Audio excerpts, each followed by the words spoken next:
How to download Alight Motion on PC. Hi everybody, welcome back to another video. In this video, we're going to learn how we can download the Alight Motion application on our PC. So without any delay, let's start with the video. But before beginning, don't forget to hit that like, share, and subscribe icon. So let's start.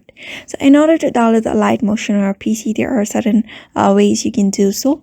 You will just open up your PC. After that, go to your browser and go to the search bar and search for Alight Motion directly.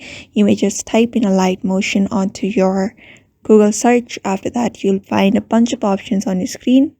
Just type in Alight Motion and hit that search, and it may take a while to load. After doing so, you'll be able to find a bunch of options here, a bunch of links here, but one of the most easiest way on how you can download it is from just going to the googleplay.com.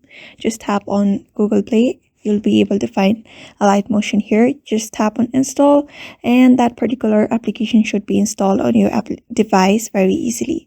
So therefore, just go on with the process of downloading it by hitting that install, and it should be installed. So I hope this video was helpful to you, and thank you for watching this video.